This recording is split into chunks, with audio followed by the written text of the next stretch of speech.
Good evening, welcome to news 360 bulletin. ముందుగా headlines చూద్దాం. కవితకు అరెస్టు వారెంట్ ఇచ్చిన ఈడీ, కవితను అదుపులోకి తీసుకున్న ఈడీ అధికారులు.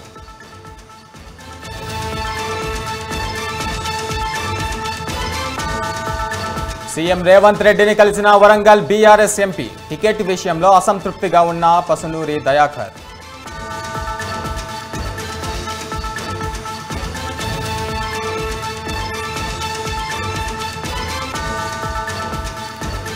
టీడీపీ జనసేన బీజేపీ సభకు ప్రజాగలం పేరు ఖరారు. ఒకే వేదికపైకి రానున్న మోదీ, చంద్రబాబు, పవన్ కళ్యాణ్.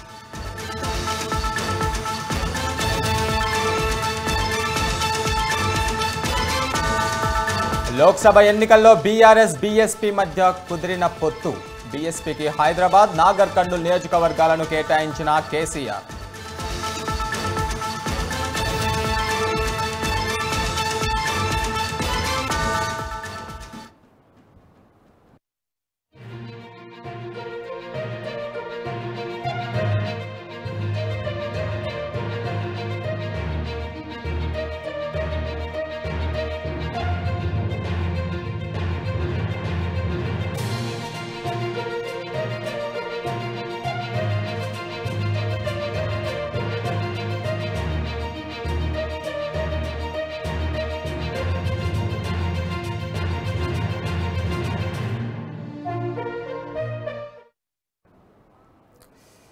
బులెటిన్లో బిగ్ బ్రేకింగ్ న్యూస్ చూస్తున్నాము. కవితకు అరెస్ట్ వారెంట్ ఇచ్చింది ఈడీ అధికారులు. కవితను అదుపులోకి తీసుకున్నట్లుగా తెలుస్తుంది.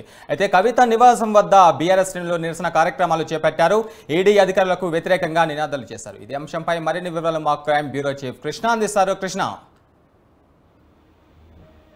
గురు, ఏదైతే ఈ లిక్కర్ స్కామ్ కేసు వ్యవహారానికి సంబంధించి ఈ రోజు ఈడీ అధికారులు కవిత ఇంటికి చేరుకోవడం జరిగింది. ఈడీ జాయింట్ డైరెక్టర్ నేతృత్వంలో మొత్తం 10 మంది అధికారులు కవిత ఇంటికి చేరుకొని ఆ తర్వాత దాదాపు 4 గంటల పాటు శోధన చేశారు. కొన్ని డాక్యుమెంట్లతో పాటు ఆమె సెల్ ఫోన్లు కూడా సీజ్ చేయడం జరిగింది. జాయింట్ డైరెక్టర్ అంటే ఈడీ అధికారులు వచ్చినప్పుడు కవిత, ఆమె భర్త, కుటుంబ సభ్యులంతా కూడా ఆమె నివాసంలోనే ఉండడం జరిగింది. మొదట వారిని లోపలికి అనుమతించలేదు. చివరికి ఈడీ అధికారులు లోపలికి ప్రవేశించి వారందరూ, ఆ ఇంట్లో ఉన్న వారందరి సెల్ ఫోన్లు సీజ్ చేయడమే కాకుండా బయట వ్యక్తులు లోపలికి రాకుండా కట్టుదిట్టం చేయడం కూడా జరిగింది. ఎప్పుడైతే కవిత ఇంటికి ఈడీ అధికారులు చేరుకున్నారని తెలియడంతో పెద్ద ఎత్తున అటు పార్టీ కార్యకర్తలు, నేతలు కూడా అక్కడికి చేరుకున్నారు. ఆమెకు సంబంధించిన న్యాయ నిపుణులు కూడా కవిత ఇంటికి చేరుకుని ఈడీ అధికారులతో ప్రస్తావన చేయడం కూడా జరిగింది. ఈ విషయం సుప్రీంకోర్టులో కేసు నడుస్తున్న క్రమంలో చర్చ అనేది చేసుకోవచ్చు, కానీ కవిత వ్యవహారానికి సంబంధించి ఆమెని విచారించడం కానీ అరెస్ట్ చేయడం కానీ చేయకూడదు అని కూడా చెప్తున్నారు. ఎందుకంటే ఈ కేసు లిక్కర్ స్కామ్ కేసు వ్యవహారానికి సంబంధించి తనని వర్చువల్ విధానంలో లేదా తన ఇంట్లో విచారణ చేపట్టాలని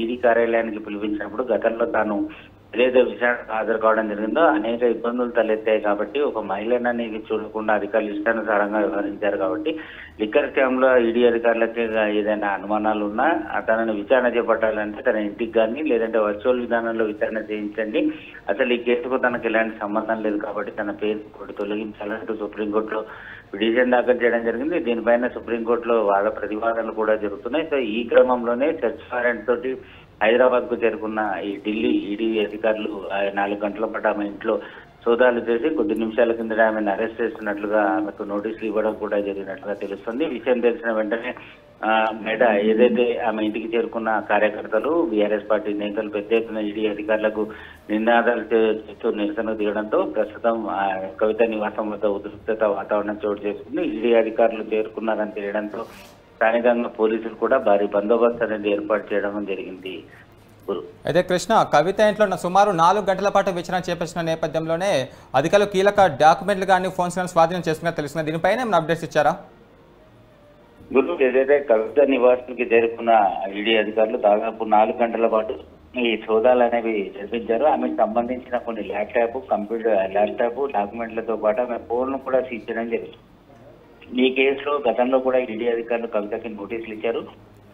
అయినా కూడా ఆమె విచారణకు హాజరు కాకుండా సుప్రీంకోర్టులో ఏదైతే పిటిషన్ దాఖలు చేసిందో దాన్ని అడ్డుగా పెట్టుకొని తన న్యాయ నిపుణుల ద్వారా కవిత ఈడీ అధికారులకు ఏదైతే వివరణ ఇస్తూ వెళ్లారు. సో ఈ క్రమంలోనే సెర్చ్ వారెంట్ తో ఏకంగా ఇంటికి ప్రవేశించిన ఈ అధికారులు ఈడీ అధికారులు మొత్తం 10 మంది అధికారులు కూడా ఆమె ఇంట్లో సోదా చేశారు. అయితే ఎప్పుడైతే ఈడీ అధికారులు వచ్చారని తెలియడంతో ఆమెకు సంబంధించిన లీగల్ టీం కూడా అక్కడికి చేరుకొని ఈడీ అధికారులతో కొంతసేపు వారితో కూడా చర్చలు చెప్పడం, ఎట్టి పరిస్థితుల్లో కవితను అరెస్ట్ చేయకూడదు, కోర్టులో ఇప్పటికే సుప్రీంకోర్టులో ఆదేశాలు ఉంది, ఆమెకి నోటీస్ ఇవ్వకూడదు, ఆమెను విచారణకు పిలవకూడదు అని చెప్పి గతంలో సుప్రీంకోర్టు కూడా ఏదైతే ఆ ఈడీ అధికారులకు ఆదేశాలు జారీ చేసింది. ఈ క్రమంలో కవితను అరెస్ట్ చేస్తే కంటెంప్ట్ ఆఫ్ కోర్టు అయ్యే అవకాశాలు ఉంటుంది కాబట్టి ఈ ఎట్టి పరిస్థితుల్లో అరెస్ట్ చేయకూడదు అని చెప్పి కూడా లీగల్ టీం ఈడీ అధికారులకు చెప్పడం జరిగింది. కానీ ప్రస్తుతం ఇప్పుడు కవిత అరెస్ట్ అని చెప్పి తెలియడంతో పెద్ద ఎత్తున కార్యకర్తలు నేతలు ఆమె ఇంటికి చేరుకొని ఆందోళన చేస్తున్నారు. ఎట్టి పరిస్థితుల్లో ఆమె ఇంటి అరెస్ట్ చేసి ఢిల్లీకి తరలించాలని చూసినా కూడా తాము అడ్డుకుంటా కవితని ఇక్కడ నుంచి తరలించేది లేదు అని చెప్పి కూడా వారంతా కూడా ఆందోళన దిగడంతో పోలీసులు వారిని తెరగొట్టే ప్రయత్నం చేస్తున్నారు. మరో పక్కన పోలీసులు భారీ బందోబస్తు అనేది అదనం కలగాతో భారీ బందోబస్తు అనేది ఏర్పాటు చేయడం జరుగుతుంది. గురు అయితే కృష్ణ, ఈడీ అధికారులు కవిత ఇంట్లో ఒకవైపు సోదాలు నిర్వహిస్తుంటే మరోపక్క కేసీఆర్ ఇంట్లో కేసీఆర్, కేటీఆర్, హరీష్ రావు ముఖ్య నేతలతో సమావేశమై ఈ సోదాలపైన విచారణ కూడా చేసినట్లు తెలుస్తుంది కదా. దీనిపైన కేసీఆర్ తదుపరి విచారణ ఎలా ఉండబోతుంది? ఎప్పుడైతే కవితకి అధికారులు గతంలో నోటీసులు ఇచ్చిన క్రమంలో కూడా కేసీఆర్ సంబంధించి కేసీఆర్ ఆ తర్వాత కేటీఆర్ వీరంతా కూడా న్యాయ నిపుణులతో భేటీ కావడం జరిగింది. దీనికి సంబంధించి అప్పట్లో ఏదైతే సిబిఐకి మాజీ డైరెక్టర్ గా ఉన్న ఓ వ్యక్తి ఆమెకి ఈ విచారణ ఎలా ఎదుర్కోవాలి ఏంటి అనే విషయం పైన ఆమెకి ట్రైనింగ్ కూడా ఇచ్చారన్న ఆరోపణలు కూడా లేకపోలేదు. సో ప్రస్తుతం ఆమె 5 రోజుల పాటు ఢిల్లీలో విచారణ ఎదుర్కోవడం, ఆ క్రమంలోనే ఎప్పుడైతే విచారణ వ్యవహారానికి సంబంధించి ఇక్కడికి వచ్చిన తర్వాత ఇప్పుడు ప్రస్తుతం ఏదైతే ఈడీ అధికారులు ఢిల్లీ నుంచి జాయింట్ డైరెక్టర్ 10 మంది అధికారులు రావడం విచారణ చేపడుతున్నారని తెలిసిన వెంటనే అటు హరీష్ రావు, కేటీఆర్, కేసీఆర్ నివాసంలో ఆయనతో భేటీ అయినారు. జరగబోయే పరిణామాలను ఎలా ఎదుర్కోవాలి, లీగల్ టీంకి ఎలాంటి సూచనలు చేయాలి, ఒకవేళ కవితను అరెస్ట్ చేసి ఢిల్లీకి తీసుకువెళ్తే ఆ తదుపరి కోర్టులో ఎలాంటి కార్యాచరణ చేయాలనే విషయం పైన చర్చలు జరుపుతున్నట్లుగా కూడా తెలుస్తోంది. ఏదేమైనప్పటికీ ఒక పక్క నరేంద్ర మోడీ హైదరాబాద్ పర్యటన జరగడం, మరో పక్కన బీఆర్ఎస్ పార్టీ అధికారం కోల్పోవడం, ఈ క్రమంలో పార్లమెంట్ ఎన్నికలు సమీపిస్తున్న తరుణంలో కవితని అరెస్ట్ చేయడం అనేది కొంత రాజకీయ పరిణామం చోటు చేసుకోవడం కూడా జరిగింది. అయితే గతంలో ఇటీవల కాలంలోనే సిబిఐ అధికారులు కూడా కవితకు విచారణ హాజరు కావాలని నోటీసుకు ఇవ్వడం కూడా జరిగింది. అయితే ఆ నోటీస్ కి కవిత వివరణ కూడా ఇచ్చారు. ప్రస్తుతం ఈ కేసు దర్యాప్తు అనేది ఈడీ చేస్తూనే ఉంది. ఈడీకి వ్యవహారానికి సంబంధించి తాను సుప్రీంకోర్టులో ఒక పిటిషన్ వేశాను, తమరు నోటీస్ ఏదైతే ఇచ్చారో దాంట్లో సరైన పూర్తి వివరాలు ఇవ్వలేదు, ఇలానే ఈ నోటీస్ ఎందుకు ఇచ్చారు, తాను ఎందుకు విచారణ హాజరు కావాలనే అంశాలు ఇక్కడ పొందుపరచలేదు కాబట్టి సుప్రీంకోర్టులో విచారణ అనేది జరుగుతుంది. సుప్రీంకోర్టు ఇచ్చే ఆదేశానుసారం దాన్ని నడుస్తాను కాబట్టి ప్రస్తుతం విచారణకు హాజరు కాలేను. అంతేకాకుండా పార్టీ ముఖ్య కార్యక్రమాలు అందులో ఎన్నికల సమయం దగ్గర పడుతున్న నేపథ్యంలో పార్టీ భవిష్యత్తు కార్యాచరణ అలాగే ప్రచారాలు ఇవన్నీ కూడా తన పైన భారం ఉన్నాయి కాబట్టి ప్రస్తుతం తాను విచారణకు హాజరు కాలేను అని చెప్పి కూడా కవిత సిబిఐ అధికారులకు ఏదైతే ఒక వివరణ కూడా ఇవ్వడం జరిగింది. సో ఈ క్రమంలోనే ఇటు కవిత వ్యవహారానికి సంబంధించి ఈ లిక్కర్ స్కామ్ లో ఇప్పటికే అరెస్ట్ అయిన వారంతా కూడా కొంత అప్రూవల్ గా మారి ఈ కేసు ఏదైతే సౌత్ గ్రూప్ ఏదైతే ఈ లిక్కర్ స్కామ్ లో ప్రధానంగా కీ పాత్ర వహించింది, ఈ కీ రోల్లో కవిత పేరే ప్రధానంగా వినపడ్డం, అందులో భాగంగానే ఏదైతే ఈడీ అధికారులు ఎన్ఫోర్స్మెంట్ డైరెక్టరేట్ అధికారులు విచారణ చేస్తున్న క్రమంలో ఆ కవిత పేరుని దాదాపు ఏదైతే కోర్టులో ఛార్జ్ షీట్ దాఖలు చేశారో దాంట్లో 2 చోట్ల కూడా కవిత పేరుని అనేది నమోదు చేయడం కూడా జరిగింది. సో ఈ క్రమంలోనే దాన్ని సాక్షిగా వివరణ తీసుకోవాలని చెప్పి పిలిపించిన ఈడీ అధికారులు అప్రూవర్ గా మారారంటూ కొంతమంది ఈ పేర్లు నమోదు చేసి తనని నిందితురాలుగా అందులో నిందితురాలుగా పేర్లు పరిగణించడం అనేది సరైన పద్ధతి కాదు కాబట్టి తాను సుప్రీంకోర్టులో పిటిషన్ దాఖలు చేసినట్లుగా కవిత స్పష్టం చేశారు. ఇరాను లిక్కర్ స్కామ్ లో తనకు ఎలాంటి సంబంధం లేదని చెప్తున్నారు. కానీ లిక్కర్ స్కామ్ వ్యవహారానికి సంబంధించి కవిత తెలుసు, ఆమె ఆదేశాల మేరకు చాలా మంది కూడా ఈ స్కామ్ లో భాగం పంచుకున్నారు, అందులో లబ్ధి పొందారని కూడా ఈడీ అధికారులు భావిస్తున్నారు. ఏదేమైనప్పటికీ ఇక్కడ ఎన్నికల సమయం దగ్గర పడుతుండడం, బీఆర్ఎస్ పార్టీ అధికారం కోల్పోవడం, మరో పక్కన నరేంద్ర మోడీ హైదరాబాద్ పర్యటన, వీటన్నిటి నేపథ్యంలో ఈ రోజు ఈడీ అధికారులు చోటు చేసుకున్నారంటే ఖచ్చితంగా దీని రాజకీయ కుట్రకోణం తాగి ఉందని చెప్పేసి బీఆర్ఎస్ ముఖ్య నేతలు ఆరోపణలు చేస్తున్నారు. ప్రస్తుతం కవిత నివాసం వద్ద కొంత గందరగోళ పరిస్థితి కూడా నెలకొని ఉంది. అయితే Krishna, Delhi liquor scam case అనేది ఆల్రెడీ కోర్టులో పిటిషన్లో ఉండగానే ఇప్పుడు ఈ అరెస్ట్ వారెంట్తో రాబోయే రోజుల్లో ఈ రాజకీయ పరిణామాలు ఎలా చోటు చేసుకోబోతున్నాయి? ఖచ్చితంగా దీని వ్యవహారానికి సంబంధించి ఏదైతే కవిత ఇంటికి ఎప్పుడైతే ఈడీ అధికారులు రావడం జరిగిందో ఆ తర్వాత ఆమె లీగల్ టీం కూడా ఆమె ఇంటికి చేరుకున్నారు. ఈడీ అధికారులతో దాదాపు గంట సేపు చర్చలు జరిపిన తర్వాత ప్రస్తుతం సుప్రీంకోర్టులో ఈ కేసు వ్యవహారం నడుస్తుంది. గతంలో సుప్రీంకోర్టు చెప్పిన ఏవైతే ఆదేశాలు ఉన్నాయో వాటన్నిటిని కూడా ఈడీ అధికారులకు మరోసారి వారు గుర్తు చేయడం కూడా జరిగింది. ఈ విచారణ వ్యవహారానికి సంబంధించి పూర్తయ్యే వరకు కవితని ఎలాంటి పరిస్థితుల్లో నోటీసులు ఇచ్చి విచారణ పిలవకూడదు అని చెప్తాం. సో ఇలాంటి పరిస్థితుల్లో కవితకి సర్చ్ వారెంట్ అంటే ఏదైతే ఇంట్లో సోదాలు చేసుకోవచ్చు, కానీ ఆమెను ఇబ్బంది పెట్టే విధంగా ఎవరు ప్రవర్తించకూడదు, ఆమెను అరెస్ట్ చేయకూడదు అని చెప్పి లీగల్ నిపుణులు చెప్పి అక్కడి నుంచి వెళ్లిపోయిన కొద్ది నిమిషాలకే ఈడీ అధికారులు ఆమెను అరెస్ట్ చేస్తున్నట్లుగా నోటీసులు ఇచ్చినట్లుగా కూడా తెలుస్తుంది. అంతేకాకుండా ఇంట్లో కొన్ని డాక్యుమెంట్లతో పాటు ఆమె ల్యాప్టాప్, ఆ తర్వాత ఆమె సెల్ ఫోన్లను కూడా అధికారులు సీజ్ చేయడం కూడా జరుగుతాయి. ఈ క్రమంలోనే కవిత అరెస్ట్ కనుక అయి ఒకవేళ ఈడీ అధికారులు ఆమెను అరెస్ట్ చేసి తీసుకుపోతున్న క్రమంలో ఖచ్చితంగా దీని వ్యవహారానికి సంబంధించి సుప్రీంకోర్టులో పిటిషన్ దాఖలు చేసే అవసరం ఉంటుందని న్యాయ నిపుణులు కూడా చెప్తున్నారు. ఎందుకంటే సుప్రీంకోర్టులో కేసు నడవడం, సుప్రీంకోర్టు కొన్ని గైడ్ లైన్స్ ఇవ్వడం, ఆమె వర్చువల్ విధానంలో కానీ లేదంటే ఆమె ఇంటికి వచ్చి విచారణ చేసుకోవచ్చు అని ఆమె చెప్పిన క్రమంలో ఈడీ అధికారులు ఒక్కసారిగా ఇంటికి మెరుపుదాడి చేసి సోదాల పేరుతో కుటుంబ సభ్యులను భయభ్రాంతులకు గురి చేసి ఆమెను అరెస్ట్ చేయడం అనేది ఎంతవరకు కరెక్ట్? సో సుప్రీంకోర్టు ఏదైతే ఇచ్చిన గైడ్ లైన్స్ పాటించకుండా కోర్టు ధిక్కరణ కేసు వ్యవహారానికి సంబంధించి పాల్పడతారని దీనిపైన ఖచ్చితంగా సుప్రీంకోర్టు దృష్టికి తీసుకెళ్తామని చెప్తున్నారు. ఇక కవిత ఇంటి వ్యవహారానికి సంబంధించి ఇప్పుడు కవితను అరెస్ట్ చేసిన అధికారులు ఆమెని ఢిల్లీకి తీసుకెళ్తారా లేదా అనే వ్యవహారం పైన కొంత ఉత్కంఠ వాతావరణం నెలకొంది. అయితే కృష్ణ, ఇంతమందికి ఈడీ చెప్పినట్లుగానే సుప్రీంకోర్టు తదుపరి ఆదేశాలు ఇచ్చేంత వరకు కవిత కేసును మళ్ళీ ముట్టుకోమని చెప్పింది కదా, కానీ ఇప్పుడు చూస్తే మళ్ళీ అరెస్టు వరకు తీసుకొచ్చింది. అంటే ఇది రాబోయే కాలంలో ఎలా ఉండబోతుంది? ఇది ఏదైతే ఈ కేసు వ్యవహారానికి సంబంధించి చూస్తే ఈ కేసులో ఒక పక్కన కేజ్రీవాల్ దాదాపు 11 సార్లు నోటీసులు ఇవ్వడం, 11 సార్లు కూడా కేజ్రీవాల్ నోటీసులకు గైర్హాజరు కావడం, ఆ తర్వాత ఆయన కూడా ఆన్లైన్ విధానంలో అంటే వర్చువల్ విధానంలో తాను అందుబాటులో విచారణకు హాజరవుతానని చెప్పడం, పార్టీ కార్యక్రమాలు విపరీతంగా తాను బిజీగా ఉన్నాను, అందులో ఒక రాష్ట్రానికి తాను ముఖ్యమంత్రి కావడం, విచారణకు హాజరు కావాలని అని చెప్పి తప్పించుకురావడం, ఆ తర్వాత ఈ కేసులో ఇప్పటికే ఈ ఢిల్లీ ద్వారా సంబంధించి ఉప ముఖ్యమంత్రిని అరెస్ట్ చేసి జైలు కూడా తరలించడంలో ఇప్పుడు ప్రస్తుతం ఈ కేసు వ్యవహారానికి సంబంధించి సౌత్ ఇండియా గ్రూప్ ఏదైతే ఉందో దాంట్లో ప్రధానంగా వినపడేది కవిత పేరు.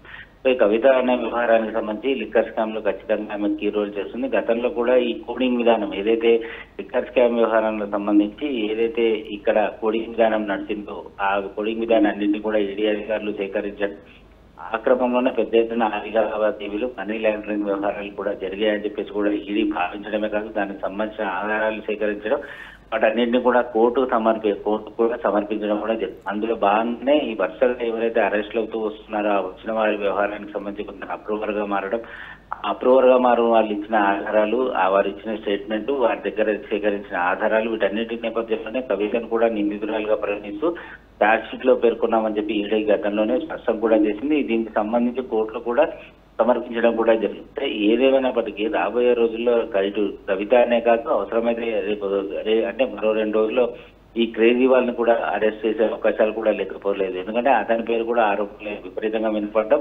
అంతేకాకుండా 11 సార్లు నోటీసులు ఇచ్చినప్పటికీ కూడా ఆయన వరుసగా ఎన్ని నోటీసులు ఇచ్చినా కూడా విచారణకు హాజరు కాకుండా తప్పించుకు తిరుగుతున్నారని ఈడీ భావిస్తుంది. సో ఈ క్రమంలోనే ఎప్పుడైతే నోటీసు 1 సారి 2 సార్లు 3 సార్లు నోటీసులు ఇచ్చిన తర్వాత ఎప్పుడైతే విచారణకు రాకుండా గైర్హాజరు అవుతూ ఉంటారో దీన్ని ఈడీ అధికారులు కానీ విచారణ అంటే ఇన్వెస్టిగేషన్ చేసే ఏజెన్సీ కానీ అధికారులు కానీ ఎవరైనా వారు ఈ విషయాన్ని కోర్టు దృష్టికి తీసుకురావడం, కోర్టు నుంచి సర్చ్ వారెంట్లే కాదు అరెస్ట్ వారెంట్లు కూడా తీసుకువచ్చి ఆ తర్వాత వారిని బలవంతంగా తరలించి స్టేట్మెంట్ రికార్డ్ చేసే అవకాశాలు కూడా ఉంటాయి. సో ఇందులో భాగంగానే కవిత వ్యవహారానికి సంబంధించి కూడా గతంలో ఇచ్చిన నోటీసులని ఆమె సరిగా దానికి వివరణ కూడా ఇవ్వకపోవడం, విచారణకు హాజరు కాకపోవడం, ఆ క్రమం ఎప్పుడైతే తనను అరెస్ట్ చేస్తారని తెలిసిన తర్వాత అసలు ఈ కేసుకు తనకు సంబంధమే లేదని తన పేరు అకారణంగా నమోదు చేశారంటే కొత్త సుప్రీంకోర్టులో ఒక పిటిషన్ వేసి తనని ఏదైతే ఇబ్బందికరంగా ప్రవర్తించారని ఒక మహిళని చూడకుండా చాలా మానసిక క్షోభ గురి చేశారు కాబట్టి తన ఇంట్లో అయినా తర్వాత లేదంటే వర్చువల్ విధానంలో అయినా విచారణ చేపట్టవచ్చని సుప్రీంకోర్టులో పిటిషన్ వేశారు. కానీ గతంలో ఢిల్లీలో ఈ లిక్కర్ స్కామ్ లో ఆమె విచారణకు హాజరైన క్రమంలో మొత్తం రికార్డింగ్ ఏదైతే వీడియో రికార్డింగ్ చేసిందో వాటన్నిటిని కూడా కోర్టుకి ఈడీ అధికారులు అందజేశారు. ఎక్కడ కూడా కవితకి ఇబ్బందికరంగా కానీ ఆమె మానసిక క్షోభకు గురి చేసే విధంగా ప్రశ్నలు అడగడం కానీ ఇలాంటివి చేయలేదు. కేవలం ఆమె విచారణ చేసి స్టేట్మెంట్ రికార్డ్ చేయడం, ఆ ఫోన్ల వ్యవహారానికి సంబంధించి వాటన్నిటిని కూడా సేకరించి వాటిని ఎఫ్ఎస్ఎల్ కు పంపడం మాత్రమే జరిగింది. కానీ కేసు నుంచి తప్పించుకునే వ్యవహారంలో భాగంగానే కవిత ఈ తరహాలో పిటిషన్ దాఖలు చేసిందని సుప్రీంకోర్టుకు వారంతా కూడా ఈడీ అధికారులు చెప్పడం జరిగింది. సో ఈ క్రమంలోనే కోర్టులో కేసు నడుస్తుంది. ఈ రోజు కూడా కోర్టులో ఈ కవిత అంశం వ్యవహారానికి సంబంధించి కూడా కొంత వాదనలు కూడా జరిగింది. ఆ క్రమంలోనే ఈడీ అధికారులు కోర్టు నుంచి సెర్చ్ వారెంట్ తీసుకొచ్చి ఆ తర్వాత ఆమెను అరెస్ట్ చేసినట్లుగా ప్రకటించినట్లు తెలుస్తుంది. అయితే కృష్ణ, ఫైనల్ గా చూసుకుంటే కవిత అరెస్ట్ వారెంట్ పైన కవిత లాయర్ల వాదన ఎలా ఉంది, ఏమంటున్నారు అసలు? కవిత లాయర్ మాత్రం ఎట్టి పరిస్థితుల్లో కూడా ఒక పక్కన సుప్రీంకోర్టులో వాదనలు జరుగుతున్నాయి. వాదనలు కేసు కొనసాగుతున్న క్రమంలో సుప్రీంకోర్టు కొన్ని గైడ్ లైన్స్ ఇచ్చింది. ఎప్పుడైతే సుప్రీంకోర్టులో ఆమె పిటిషన్ వేసినప్పుడు ఆమె నోటీస్ ఇచ్చి విచారణకు రావాలని, లేదంటే అరెస్ట్ చేస్తామని ఈడీ అధికారులు పదే పదే భయభ్రాంతులకు గురి చేస్తున్నారన్న క్రమంలో దీనిపైన పూర్తి స్థాయిలో కౌంటర్ దాఖలు చేయాలి. అప్పటి వరకు ఈ కవితకు ఎలాంటి నోటీసులు ఇవ్వకూడదు, విచారణకు పిలవకూడదు అని కూడా కొన్ని కోర్టు ఆదేశాలు జారీ చేయడం జరిగింది. ఈ క్రమంలోనే కోర్టుకు అంటే విచారణకు పిలవకుండా ఏదైనా అనుమానాలు ఉంటే తను ఖచ్చితంగా విచారణ చేపట్టచ్చు. అది కూడా కేవలం తన ఇంటికి వచ్చి విచారణ చేయండి, లేదంటే ఆన్లైన్ విధానంలో వర్చువల్ విధానంలో తను విచారణ చేయొచ్చని కవిత కోర్టుకు తెలియజేస్తుంది. ఈ క్రమంలోనే కోర్టులో సుప్రీంకోర్టులో ఉంది కాబట్టి తనను ఎవరు కూడా అరెస్టు చేయరు, తనకి నోటీసులు ఇవ్వరు, తను వెళ్లాల్సిన అవసరం లేదని న్యాయ నిపుణులు ఎప్పుడైతే చెప్పినప్పుడు కవిత కొంత ఆమె తనను అరెస్ట్ చేయాలనే ధీమాతో ఉన్న ఈ క్రమంలోనే ఈ రోజు ఈడీ అధికారులు ఒక్కసారిగా మెరుగుదాడి చేయడం కొంత కవితకు కొంత షాకిచ్చినట్లుగా కూడా అవుతోంది. అయితే ప్రభుత్వం ఒక పక్కన బీఆర్ఎస్ ప్రభుత్వం అధికారం కోల్పోవడం, ఆ తర్వాత మోడీ వ్యవహారానికి సంబంధించి రాజకీయ కోణం, ఇదంతా కూడా కుట్ర కోణం అని చెప్పి బీఆర్ఎస్ నేతలు వారు కూడా ఆరోపిస్తున్నారు.